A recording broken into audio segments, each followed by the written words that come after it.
saque la carpeta de la mafia de Nueva York. Lo que usted acaba de escuchar son los nombres de un capítulo terrible de la mafia de la ciudad de Nueva York, que la azotó en los años 70 y 80 hasta que llegó Rudolph Giuliani y los acabó. Así como le digo, los acabó.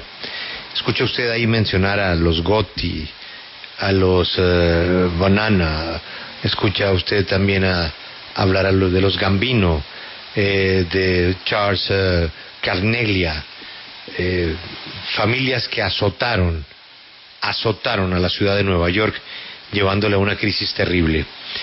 Pues hay una serie en Netflix absolutamente espectacular y Félix, breve, 3 episodios nomás. Sí, la tengo en lista. Lo que pasa es que estoy terminando la de Sinatra. Entonces, y me va a empatar parejo, porque no había visto la de Sinatra, que es fácil. Bueno, pero oiga, es que tiene toda la relación, o sea, se encuentra en el camino. ¿Cómo le ha parecido? Sí, aunque el pedazo de Sinatra es con Giancana, sí, con los más viejos. Sí. Pero qué maravilla, qué maravilla. No, y pueden hacer un Zoom ¿Qué tal eso? con María Camila. No, y Sí, lo de Ava Gardner, ayer estaba en Ava Gardner. ¿Qué tal? ¿Qué tal? No, y lo que falta. No. Y cuando Ava Gardner dice, es que cuando un hombre es bueno en las plumas, olvídese.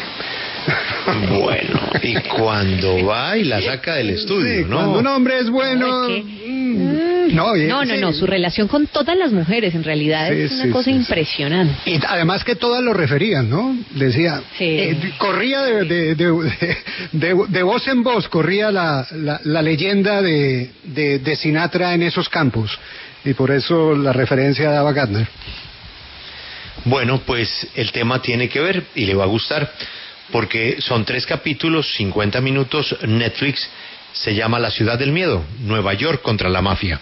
Llega un momento en que el FBI dice no más y se encuentran con un joven, muy joven fiscal de distrito que era asistente, que con otros fiscales deciden crear una operación de desmonte simplemente escuchándolos, usando micrófonos. Y Giuliani se convierte en la estrella de esa lucha. Pero el camino fue largo, tormentoso y con mucha muerte. Nos atiende a esta hora uno de los protagonistas, Johnny Aletto, mafioso de origen albanés, peligrosísimo. Él pertenece a la estructura criminal de los Gambino, amigo personal de John Gotti en los años 80 y los 90. Después de su extradición de Brasil en 2006, fue condenado en Tampa por conspiración de asesinatos, crímenes que ayudó a organizar. Era el brazo de los Gambino en la Florida. Estuvo sentenciado a 10 años de prisión, de los cuales ya había servido 6. Hoy en libertad nos atiende a esta hora porque es protagonista de la serie. Lo conocen en el bajo mundo como Johnny Aletto. Su verdadero nombre es John Edward Alite o Light. Johnny, hello, good morning. How are you? Johnny, tell me a little bit the story of the rap, the music we just listened. What is the reason of that rap? The reason is to let the young guys know that are following the mafia and the life of crime, the treachery behind guys like myself that are doing the work, and you have bosses across every country, every city, they're actually cooperating with the mafia. And the RICO law, like the movie projects, is the downfall of all mafias. Bueno, básicamente, Julio, este rap quiere contarle la historia a los jóvenes de la mafia, como se vio en la serie, como esta vida del crimen que tiene por detrás tantos jefes puede ser perjudicial para los jóvenes. La idea es contar esta historia a los jóvenes y por eso hizo estos raps. Y colaboró con la serie y nos va a contar todo, pero también hay que ir atrás para entender de qué es lo que se arrepiente nuestro invitado. Por ejemplo, con su bate de béisbol, ¿a cuántas personas golpeó? Golpeó más de 100 personas. Cientos de personas, Julio. Con un bate de béisbol, Félix. Un bate de béisbol. Sí, no es... O sea, es que la cosa era así con la mafia claro. de estos señores. Sí, brutal. Yo quiero preguntarle, el tema de la mafia siempre tiene sucesores. En Colombia se acabó Pablo Escobar y se acabó el cartel de Cali, pero llegaron otros carteles. Una vez que Giuliani acaba con las 5 familias más poderosas de Nueva York y que funciona esa operación que se llamó por sus iniciales Rico, no hubo herederos, no quedaron hijos, no quedaron testaferros, no quedaron amigos que ocuparon los puestos de estas 5 familias, o definitivamente el FBI y Giuliani borraron del mapa a las 5 familias. So, Hello. yes, Yeah. Mr. Allied, you got that, or you need translation first? No, I didn't hear that clearly at all. Yeah. So we want to know if these families, this gangster's family, left some people that carry on with this mafia business, or it was eradicated completely. No, the mafia is always going to be a fight, back and forth with the government and the mafia. The mafia keeps reinventing itself. The violence isn't what it used to be in the 80s because of this RICO law, because it takes down so many people like myself that was never actually caught with a crime. But you have associates that are giving up, or bosses giving up acts of criminal acts that we do, which it puts us in conspiracies, which in turn, even though they don't catch you actually with the crime, the conspiracy with the RICO Act that was performed by Giuliani can actually take down the whole mob.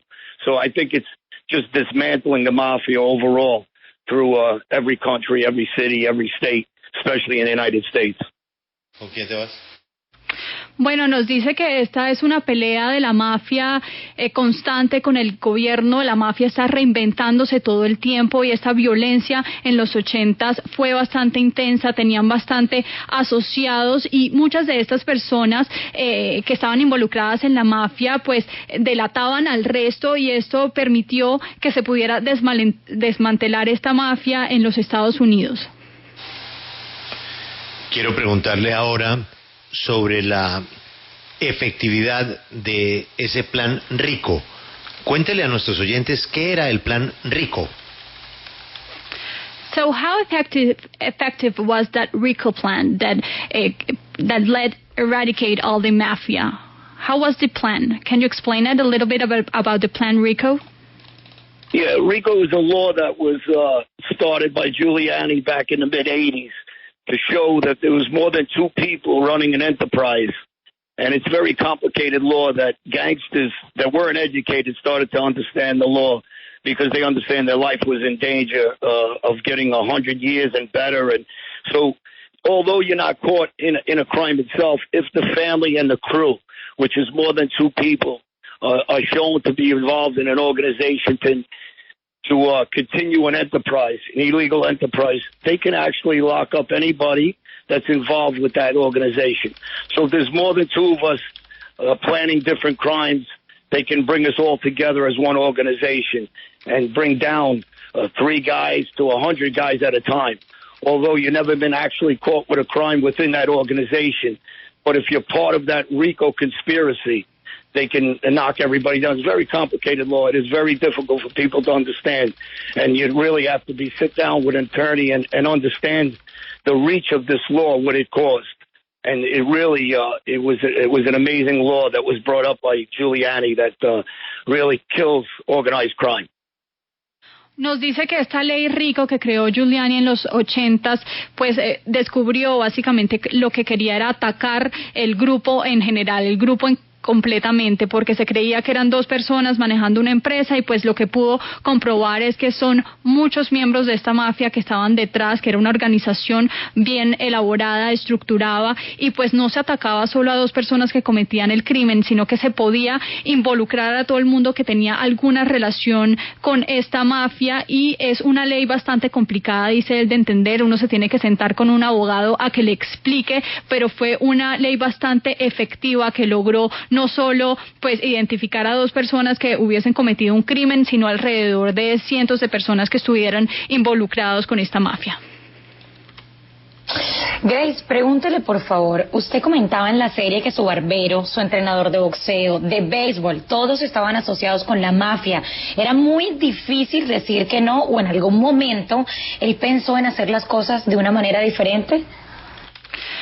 So you said in the series that everyone you knew was somehow related with the mafia. It was really hard to say no, to reject the mafia, or to have another path different of the mafia?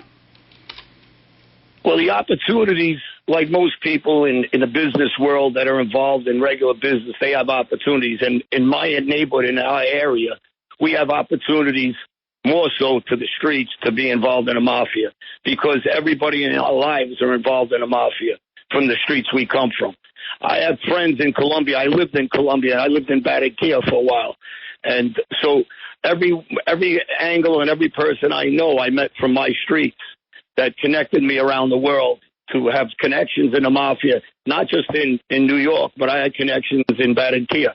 So I moved there. I lived there because of, we had the ability of meeting so many gangsters in our street that it brought us around the world, to have connections around the world.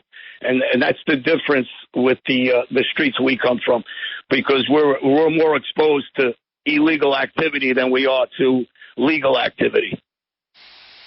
Las oportunidades que llegan a su barrio venían de negocios ilegales, entonces esas oportunidades que se cruzaban en las calles eran relacionadas con el crimen, con la mafia. Él nos cuenta que tuvo la oportunidad de vivir en Barranquilla un tiempo, en Colombia, y todas las personas que él conocía eran de la mafia, no solo en Nueva York, sino nos pone el ejemplo de nuestro país cuando vivió acá, porque tenía la habilidad de conocer mafiosos con conexiones en todo el mundo. Y pues la diferencia de las oportunidades es que pues están expuestos en su barrio, en su calle, más a estas oportunidades que dan los negocios turbios que las cosas legales. Quiero preguntarle a nuestro invitado en qué año estuvo en Barranquilla y qué mafiosos conoció en Barranquilla. So, in what year were you in Barranquilla, and what gangsters did you meet? I lived in Barranquilla in 2003. I stayed there for about 6 months. Back and forth. I used to box at a gym over there called Billy's on 31st Street. I had friends in Santa Marta, in Cartagena, in San Andreas, Medellin. So I had a lot of friends of mine that were gangsters in Colombia that were involved with the cartel. So they helped me move around. They helped me move to Venezuela. I moved to an army base in Venezuela. So that's the difference in our streets in the United States. We have the ability, well, I had the ability to meet a lot of people from different countries, and I end up moving into a lot of Latin countries, Cuba, different connections I had through the cartel members in Colombia. Bueno, dice que fue en 2003 y que conocía a mucha gente, que le permitió moverse por muchas partes, Santa Marta, también ir a Venezuela, pero no me concreta los nombres. But you were in touch with which mafia bosses in Barranquilla? I was in touch with one guy specifically, Juan Andres, who's also was in prison with me in the United States.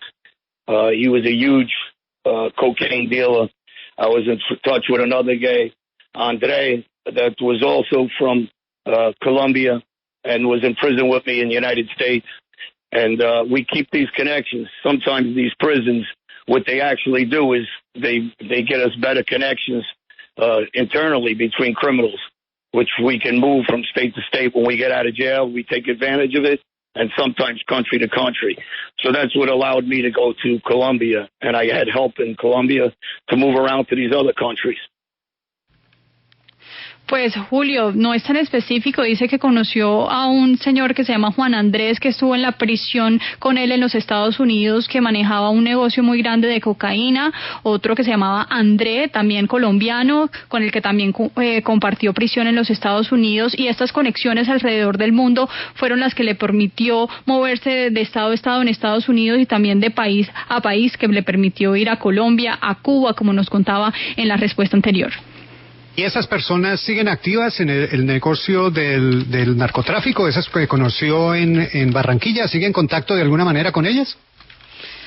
So, and those people you met still active in the business? Do you talk to them right now, or you don't have any contact with them anymore?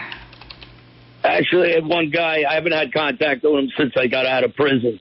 But prior to that, I had a lot of contact. And just recently, somebody reached out to send me a message of hello. And I sent the message back.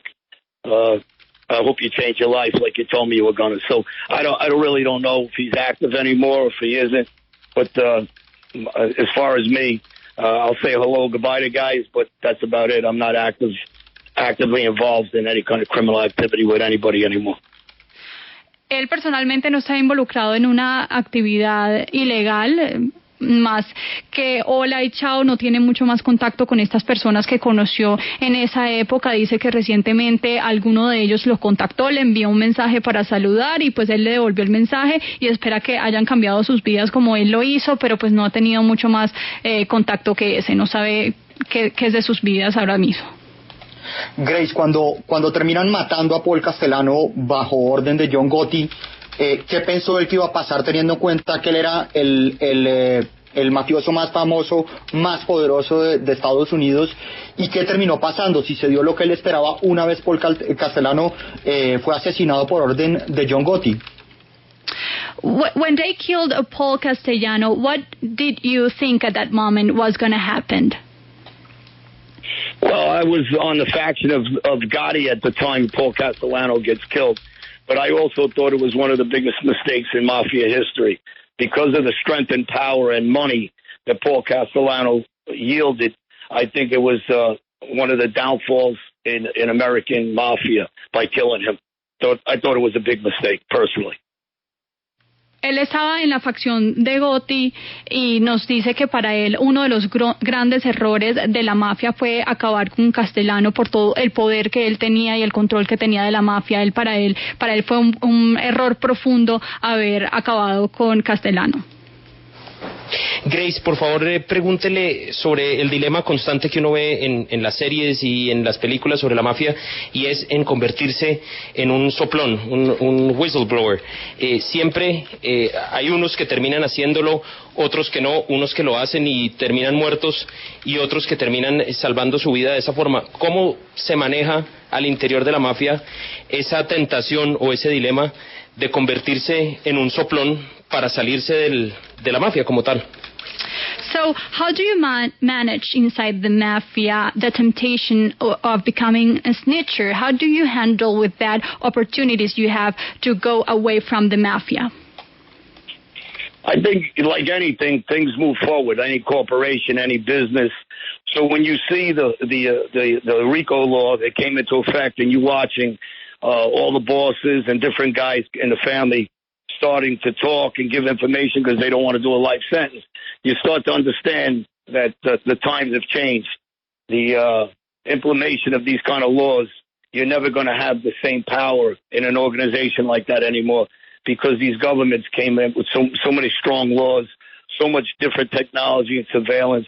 And I think you just got to be intelligent enough to understand this isn't 1970, 1980, or even 2000 anymore.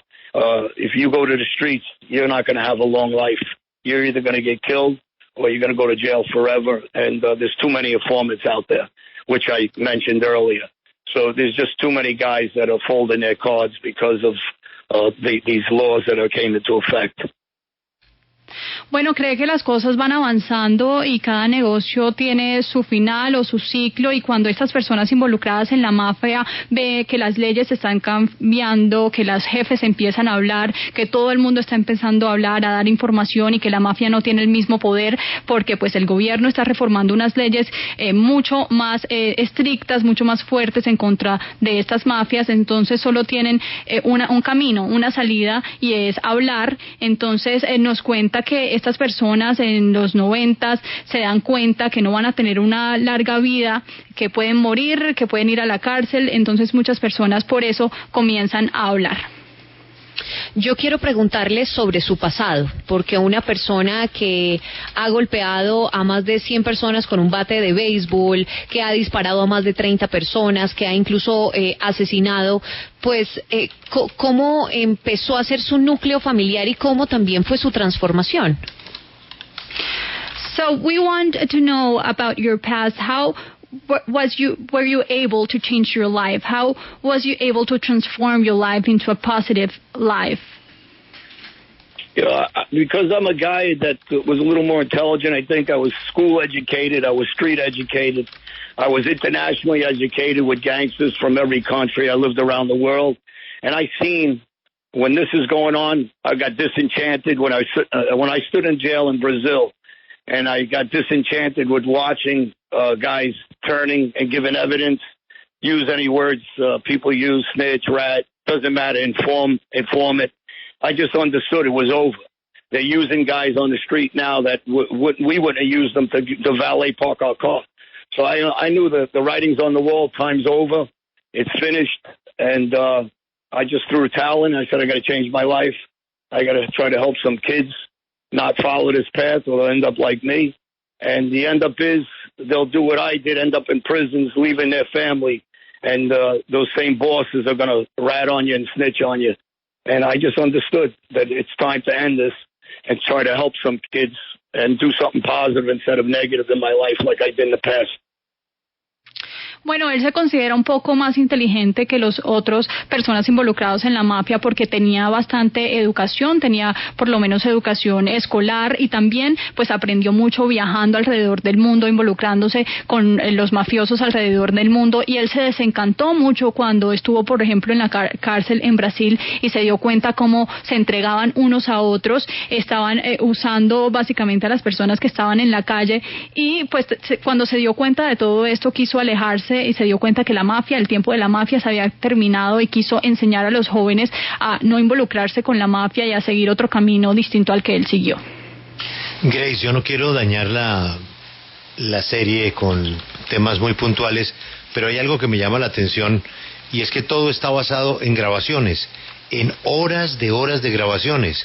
Les metieron micrófonos a los restaurantes, a las casas, a todo le metieron micrófonos. Ellos, que eran los mafiosos más poderosos de Nueva York, ¿nunca sospecharon que los estaban oyendo? So something that really caught our attention is how the FBI used recordings to cut all these mafia leaders. So can you explain us how all these gangsters didn't realize they were using microphones to record them? How didn't they realize that they were using this strategy? Because you were so powerful that we cannot understand how you didn't realize this. You know, the problem in the mafia is there's a guy, Dave Gentile, was an ex-FBI agent. And he warned me as a kid, before I took off and ran and abandoned my family, left my money, don't follow this life. He kept asking me, don't follow this life. These guys are not intelligent. Their egos will bring them down, and they're going to bring you down too. Try to change your life. And I didn't want to listen. So to answer that question, these guys' egos overtake their brains because they're so arrogant and thinking that they're above the law, that they just talk in rooms, they talk in cars. And the FBI intelligence level of what they have now, as far as bugs, as far as microphones, as far as, you know, the technology, they're not only bugging people's houses, cars, they're bugging their clothes, they're bugging bushes, they're bugging outside telephones, restaurants. So to make it almost impossible for you to walk or go anywhere or any restaurant more than once, or that room or that table is bugged. And you have so many informants within the mob now that are not average guys, but the bosses that were wearing wires like Joe Messina, or a boss like Al Diarco, or any of these guys, and a lot of these guys like Scarpa, or some of the big killers that were around Gas Pipe, are actually working with the FBI, or Whitey Bulger. These are some names that were actually informants with the FBI, already meeting them, or Gotti to the son, Jr., meeting with the FBI. So how is the kids on the street are doing the work going to get away with it when they're giving them up. The bosses are actually giving them up. So that's why the arrogance of some of these guys thinking they're going to get away with it is just, you got to be dumb at this point to continue in this life.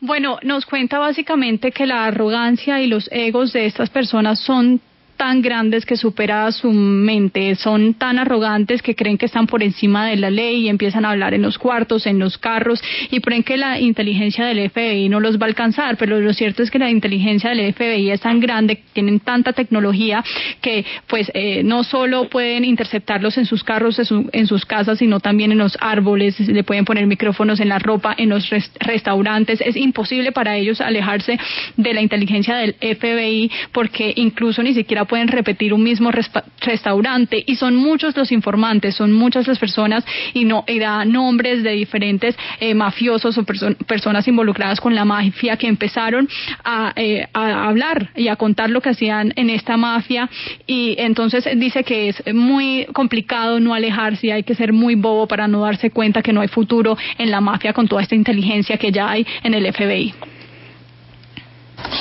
Me parece muy curioso cómo hablaban en la serie sobre los mafiosos, los grandes capos, a través de la vestimenta, ya que por esta los detectaban en la ciudad en esa época. ¿Qué características tenían? So it's really curious for us how they talked about the fashion and the clothes these gangsters used that was really characteristic of them. What can you say about this? What was the particularities that they had in their clothes? I think it's embedded in us since we're younger. Once you become a successful gangster, the clothing that you wear is very important for people to see. That's a sign of its success. Not just your houses, but your appearance out on the street to show people the way we look. We put ourselves above any other criminals on the street. So I think the way you dress shows people on the street exactly who you are without saying who you are. And we have a different type of style of dressing. So people usually know the way we wear certain things, mock neck shirts, monogram shirts. People know who we are. ¿Cree que cuando estas personas, estos mafiosos se convierten en personas exitosas, es importante para ellos mostrar este poder a través de su ropa y que la gente vea que son exitosos, que la gente de la calle pueda percibir que lo que tienen puesto quiere decir que han tenido éxito y son exitosos y están por encima de otras mafias? Entonces esta forma de vestirse era muy importante porque mostraba quiénes eran ellos sin tener que decirle a las personas quién eran ellas y usaban diferentes tipos de camisa que pues mostraban esto. Los viejos muy bien vestidos, Alberto, rayetiza, cruzado, sombrero, pero los jóvenes con la camisa abierta y con la esclava que le hace juego a la cadena, mucho pelo en pecho y muy evidente la pinta de mafiosos. Grace, yo le quiero preguntar sobre un tema que muestra la serie, repito, la mafia de Nueva York de los 70 y de los 80, que me pareció un poco exagerado, pero él debe saberlo. Es que en un momento la mafia se tomó la construcción de la ciudad de Nueva York cuando arrancó el boom de todos esos nuevos edificios. Y cuenta la serie que había que pagarle un peaje a la mafia para hacer un edificio en Nueva York. Se tomaron el cemento, se tomaron los proveedores, se tomaron los sindicatos de los obreros. ¿Era cierto o está un poco exagerado en la serie que para hacer un edificio en Nueva York, Donald Trump, por ejemplo, que hizo su Trump Tower en esa época, a Donald Trump les tocó pagarle un peaje a sus jefes? So we want to talk about something they say in this series about the mafia, and is that they control the construction in New York. And they say that when someone wanted to build something in New York, a building, they had to pay a fee to the mafia. Is this true? If someone wanted to build or construct something in New York, they had to pay the mafia to do this? Yeah, there's nothing that's going to be built in New York City. Not a brick's going to go up without paying the mafia. But it's not openly where people really understand. But, somebody doesn't just walk over and take an envelope.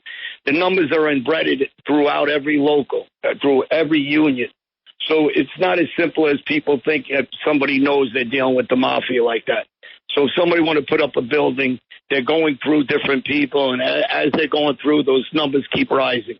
So if you're going to do electric work, an end of that goes to us. If you're going to get involved with Teamsters, trucks, those are ours. So it's done indiscreetly. It's not done wide open like everybody's making it sound in some of these things. But the construction industry, you're not building anything without the mafia. Se hace de manera indiscreta, no es un dinero que se le pague directamente a la mafia, sino que hay muchas personas por debajo que están manejando los distintos sindicatos, las distintas compañías o sectores que tienen contacto con muchas otras personas relacionadas con la mafia, pero finalmente sí, él cree que todo ese dinero que de la construcción llega al final a la mafia. Grace, pregúntele por favor por la fiesta, la rumba. Al principio de la serie hablaban de la cantidad de champaña que se bebía, y uno siempre ve, digamos, que como que tienen mucho tiempo libre y tienen mucho tiempo para la noche. Pregúntele por eso, qué hacían en las noches, en qué locales se juntaban, cómo eran las fiestas de estas familias que dominaban Nueva York a finales de los 70s. So we want to talk about now the party, and because we saw in this series a lot of champagne, a lot of free time you had to go to a lot of parties. So talk to us about these activities that these gangsters went to, and what was the distractions you had in the night? Well, all of us had, just like in Colombia, we all drive, when you're successful, cigarette boats. They're very fast speedboats. We all have Baja boats, the 280 Bajas. Anything that's fast on the water, we're driving. We're drinking Cristal champagne. We're usually in clubs that we own ourselves, like I owned a lot of clubs. And so we'd be in our clubs. We'd be in associates of ours clubs. Other guys in different crews, we'd hang out in the same clubs. And we would be in the champagne lounges. Obviously, we always have women around us because of the money, because of the power, because of the boats. And because of drinking champagne like that, like Cristal, Louis XIII. So, people know when they see us because the way we travel, the way we dress, what we're driving, what we're wearing, what we're drinking, and the loads of women that are with us. And we go from different clubs, the Hamptons, Fire Island, Atlantic City, Shooters in Florida, and these were the usual things for groups of us. And on the street, it's not like people think. Each family's pretty friendly with each other. We interact with each other, and we try to make money with each other. But at times, we kill each other, whether it's the same family. If somebody's touching money they shouldn't. For a lot of reasons, you get killed in the mafia.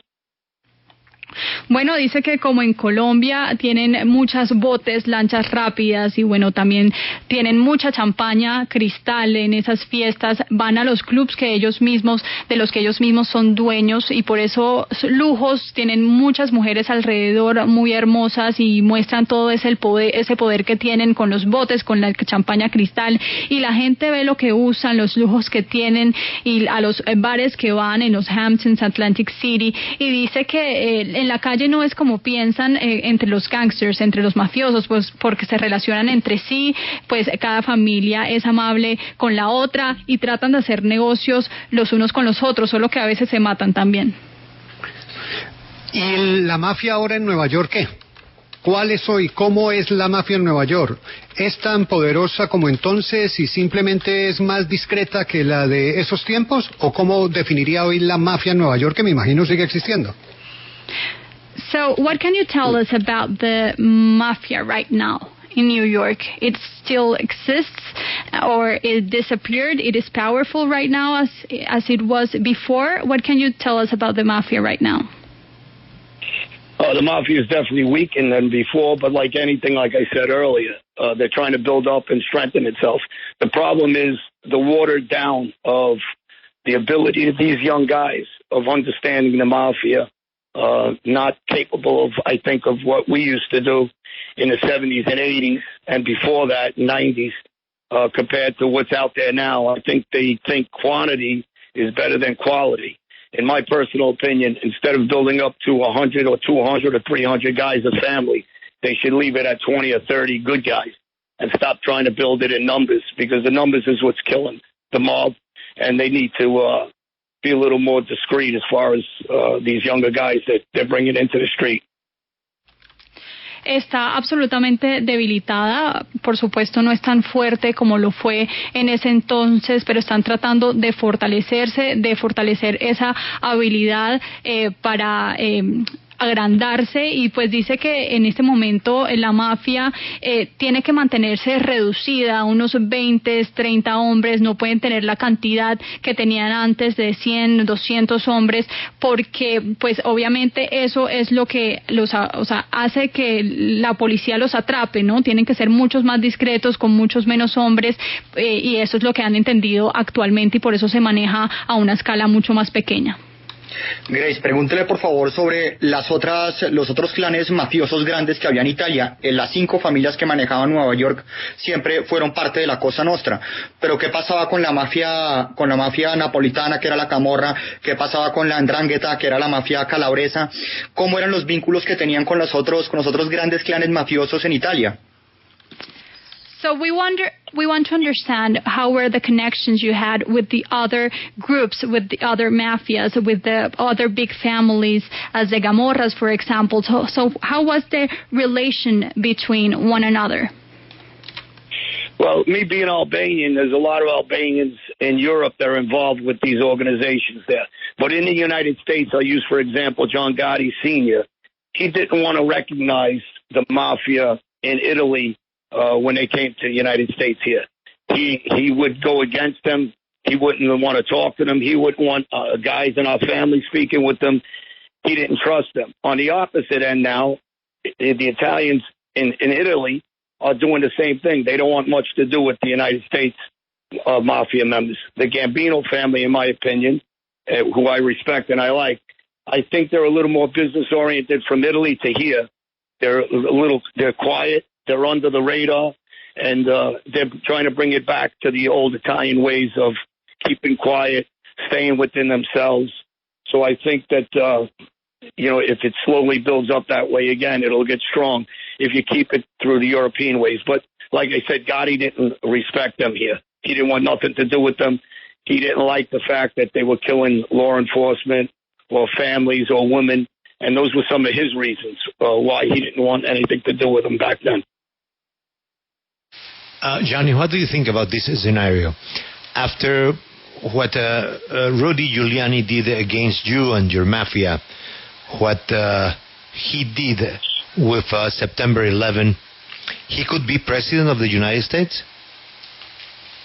I personally like Rudy Giuliani. I think he's a tough guy. I think he speaks honestly. They asked him a question, could he ever been in the mafia? And he said possibly. And I think that the way he speaks so honest about things is what makes people really like him and respect him. And he does his job fully. That means there is no bend in him.